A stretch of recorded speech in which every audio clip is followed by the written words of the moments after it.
MP board class 12th वाले सभी students ध्यान दें। प्यारे विद्यार्थियों, कल यानी कि जीव विज्ञान का द्वितीय परीक्षा का पेपर होने जा रहा है और ये 18 मई का पूरा पेपर है जिसे आपको याद करना है। प्यारे विद्यार्थियों, जितने भी स्टूडेंट्स वीडियो को देख रहे हैं और अपने जीव विज्ञान विषय में आप पास होना चाहते हैं तो आप इन सभी प्रश्नों को जरूर याद करें जिससे कि आप परीक्षा में पास हो सकें। प्यारे विद्यार्थियों, ये आपके पास में अंतिम मौका है, इसलिए इस मौके को हाथ से ना जाने दें।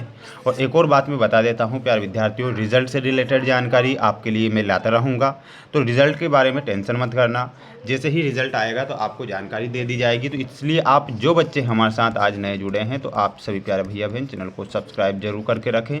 और किसी प्रकार से अगर डाउट आता है तो आप हमें कमेंट बॉक्स में ज़रूर पूछ सकते हैं, तो मैं आपको जानकारी देता रहूँ। आइए शुरुआत करते हैं हमारे उन प्रश्नों से जो आपको परीक्षा में दिए जाएंगे और आपसे ये प्रश्न पूछे जाएंगे। प्रश्न यहाँ पर आप देखिएगा आपकी स्क्रीन के सामने। प्यारे विद्यार्थियों, जो परीक्षा में प्रश्न आएंगे कल 9 बजे यानी कि 18 मई को, इन्हें आपको याद करना है। आवृत बीजों के परागकोश की भीतरी परत होती है। प्यारे विद्यार्थियों, आवृत बीजों के परागकोश की जो भीतरी परत होती है उसे हम क्या कहते हैं, तो उसे टेपिटम बोला जाता है। तो इसमें आपको क्या लिखना रहेगा, टेपिटम लिखना रहेगा। दुग्ध स्त्रवण के आरंभिक कुछ दिनों तक जो दूध निकलता है उसे हम क्या कहते हैं, तो उसे कोलोस्ट्रम बोला जाता है। तो यहाँ पर आपको लिखना रहेगा colostrum will be correct answer. Colostrum जो होगा वो क्या होगा, सही आंसर होगा। मॉर्गन ने पर काम किया था। तो प्यारे विद्यार्थियों, मॉर्गन जो था वो फल मक्खी पर काम करता है। तो यहाँ पर आपको क्या लिखना रहेगा, और वह हो जाएगा फल मक्खी। ठीक है, फल मक्खी आपको लिखना है। टर्नर सिंड्रोम में गुणसूत्र होते हैं। तो प्यारे विद्यार्थियों, टर्नर सिंड्रोम में 45 गुणसूत्र होते हैं। मुख्य लसिकाभ अंग कौन सा होता है, तो प्यारे विद्यार्थियों अस्थि मज्जा जो होता है मुख्य लसिकाभ अंग होता है। यहाँ पर आपको क्या लिखना है, अस्थि मज्जा आपको लिखकर आना रहेगा। कोकिन से प्राप्त होता है। तो प्यारे विद्यार्थियों, कोकिन जो प्राप्त होता है एरिथ्रोजाइलम से कोकिन प्राप्त होता है। इसमें आपको लिखना है एरिथ्रोजाइलम। क्या लिखना है, एरिथ्रोजाइलम आपको यहाँ लिखना है। सबसे पहला एंटीबायोटिक कौन सा था, तो इसमें आपको लिखना है पेनिसिलिन जो था सबसे पहला एंटीबायोटिक था। इसमें आपको लिखना है पेनिसिलिन। ठीक है, तो पेनिसिलिन आपको ध्यान रखना है। आप स्क्रीनशॉट लेकर इन प्रश्नों को याद करेंगे। जो बच्चे हमारे साथ आज नए जुड़े हैं माय डियर फ्रेंड्स, चैनल को सब्सक्राइब जरूर कर लेना। आपके लिए मैं लगातार मेहनत करूँगा और लाइव क्लासें आपके लिए ले ली जाएगी। आभासी फल कौन सा होता है, तो सेब फल जो होता है वो एक आभासी फल होता है। यहाँ पर आपको लिखना है सेब फल। सहेली नामक गर्भ निरोधक गोली की खोज हुई थी।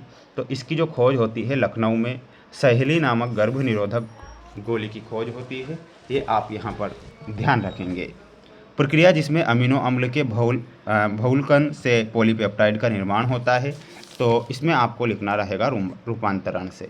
क्या हो जाएगा, रूपांतरण आपका यहाँ पर करेक्ट आंसर होगा। तो रूपांतरण आप ध्यान रखेंगे। विथड्रावल सिंड्रोम क्या है, तो प्यारे विद्यार्थियों इसमें आपका आंसर हो जाएगा एल्कोहल की नियमित मात्रा का अचानक बंद कर देना विथड्रावल सिंड्रोम होता है। तो इसमें आपको ऑप्शन नंबर फर्स्ट ध्यान रखना है। सभी स्टूडेंट्स वीडियो को लाइक ज़रूर करिएगा और आप सभी बच्चों से मेरा यही कहना है कि अच्छे से पढ़कर जरूर जाइएगा जिससे कि आप परीक्षा में पास हो सकें। कवक व पादपों के बीच से जीवी संबंध कहलाता है, तो उसे हम क्या कहते हैं, तो फिफ्थ में आपको ध्यान रखना है उसे माइकोराइजा के नाम से जाना जाता है। तो यहाँ पर लिखना है माइकोराइजा। गोल्डन राइस में अधिक मात्रा में पाया जाता है। तो गोल्डन राइस में विटामिन ए सर्वाधिक मात्रा में पाया जाता है। तो यहाँ पर लिखना है विटामिन ए। भारत में पारिस्थितिकी के जनक कौन है, तो प्यारे विद्यार्थियों रामदेव मिश्रा जो हैं पारिस्थितिकी के जनक हैं। इसमें आपको रामदेव मिश्रा लिखना है। बढ़ेंगे अगले क्वेश्चन की ओर। सारे प्रश्नों से मैं अवगत आपको करवा रहा हूँ, आपको तो सिर्फ और सिर्फ याद जरूर करना है। अच्छे से मेहनत और प्रयास लगातार करना है। भ्रूण और गर्भाशय के मध्य संवहनी संपर्क स्थापित करने वाली संरचना का नाम क्या है, तो प्यारे विद्यार्थियों उस संरचना को अपरा संरचना के नाम से जाना जाता है। इसमें आपको लिखना है अपरा। मक्का के बीज पत्र का नाम लिखिए, तो मक्का के बीज पत्र का नाम हो जाएगा स्कूटेलम। क्या हो जाएगा, तो यहाँ पर आपको लिखना रहेगा स्कूटेलम, सही लिखना है। विकास के लिए भ्रूणात्मक समर्थन किसने प्रस्तावित किया था, तो प्यारे विद्यार्थियों इसमें लिखना है अर्नस्ट हैकल ने। किसने किया था, तो यहाँ पर आपको अर्नस्ट हैकल ध्यान रखना है जो कि सही आंसर आपका होगा। BOD का पूरा नाम क्या है, तो प्यारे विद्यार्थियों बायोलॉजिकल ऑक्सीजन डिमांड लिखना है। तो यहाँ पर आपको हिंदी में भी लिख देना आप, कोई दिक्कत नहीं रहेगी। तो बायोलॉजिकल ऑक्सीजन डिमांड लिखना है, biological oxygen demand, oxygen demand ये आपको यहाँ पर लिखना है। टेक पॉलीमरेज एंजाइम को किस तकनीकी में उपयोग किया जाता है, तो इसमें आपको बताना है पीसीआर के द्वारा, और पीसीआर की फुल फॉर्म याद करके जाना है, पॉलीमरेज चेन रिएक्शन। दूध को दही में परिवर्तित करने वाले जीवाणु का क्या नाम है, तो इसमें आप पढ़ते आ रहे होंगे 10th क्लास से, लैक्टोबैसिलस। क्या है, तो यहाँ पर आपको लैक्टोबैसिलस लिखना है। 1992 में पृथ्वी सम्मेलन किस शहर में आयोजित किया गया था, तो यहाँ पर आंसर क्या हो जाएगा, रियो डी जेनेरिया। कहाँ पर, रियो डी जेनेरो, जेनेरो भी लिख सकते हैं ना। तो ये आपके क्वेश्चन यहाँ पर कंप्लीट होते हैं। आप स्क्रीनशॉट लेकर इन्हें याद जरूर करें। अच्छे से मेहनत तो करना ही पड़ेगा, जब तक मेहनत नहीं करेंगे तब तक तो कोई फ़ायदा नहीं मिल पाएगा आपको, है ना। वेसेक्टोमी, तो वेसेक्टोमी में आपको मिलाना रहेगा, पुरुष बंधीकरण से आपको वेसेक्टोमी में मिलाना है। डीएनए, तो डीएनए में आपको ऋणात्मक आवेशित से मिलाना है। टाइफाइड में आपका सही आंसर हो जाएगा विडाल टेस्ट होता है। प्रतिबंधन एंजाइम में आपका आणविक कैंची। डीएनए पृथक्करण में आपका सही आंसर हो जाएगा जेल इलेक्ट्रोफोरेसिस। वहीं अपरदाहारी में आपका सही आंसर क्या हो जाएगा, केंचुआ सही आंसर होगा। वहीं अधिपादप में आपको मिलाना रहेगा ऑर्किड से। ये आपकी जोड़ी यहाँ पर कंप्लीट होती है। आप सभी बच्चे इसे अच्छे से याद करेंगे और अच्छे से प्रयास करके जाएंगे, अच्छे से मेहनत जरूर करना है। हमारे फ्रेंड्स, मेरे द्वारा जो प्रश्न बताए जा रहे हैं ये कल आपकी परीक्षा में आपको ज़रूर देखने को मिलेंगे। इसके बाद ये 2 नंबर में प्रश्न आएंगे, इनके आंसर मैं बताता हूँ, आप याद जरूर कर लीजिएगा, ठीक है। क्वेश्चन है, देखिएगा, मैं बताऊँगा परागण क्या है, विपुंसन क्या है और प्रसव किसे कहते हैं, पाथरे निषेचन से आप क्या समझते हैं। तो इन सभी के आंसर बता रहा हूँ, आपको जल्दी से क्या कर लेना है, स्क्रीनशॉट जरूर ले लेना है।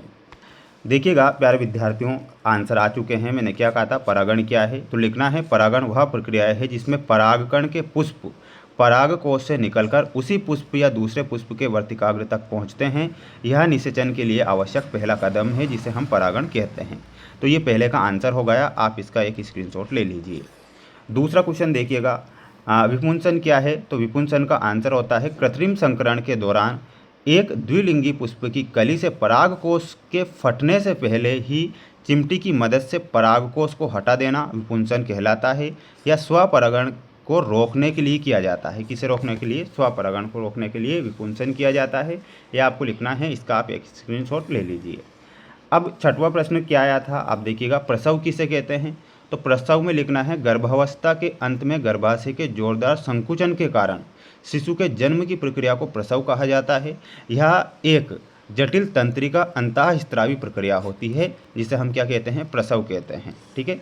वहीं अथवा में क्वेश्चन आपसे पूछा जाएगा कि पाथरे निषेचन से आप क्या समझते हैं, तो पाथरे निषेचन शरीर के बाहर प्रयोगशाला में लगभग शरीर जैसी ही परिस्थितियों में शुक्राणु और अंडाणु का संलयन कराने की प्रक्रिया है। इसके बाद बने भ्रूण को महिला के गर्भाशय में स्थानांतरित कर दिया जाता है। इसे सामान्यतः टेस्ट ट्यूब बेबी प्रक्रिया के रूप में जाना जाता है। तो ये आपको स्क्रीनशॉट लेना है। अब हम बढ़ेंगे हमारे अगले क्वेश्चन की ओर। अगला क्वेश्चन आप देखिएगा प्यारे विद्यार्थियों, अगला क्वेश्चन आपकी स्क्रीन के सामने है। क्वेश्चन में दिया गया है अंडाशय के 2 कार्य लिखना है और अथवा में प्रश्न आएगा कि एमटीपी और आईयूटी का पूरा नाम। 8वां क्वेश्चन है डाउन सिंड्रोम के लक्षण। तो इन तीनों के आंसर में बताता हूँ, ध्यान से देखिएगा। देखिएगा, अंडाशय के 2 प्रमुख कार्य होता है, अंडोत्सर्ग में और हार्मोन का स्त्रावण में होता है।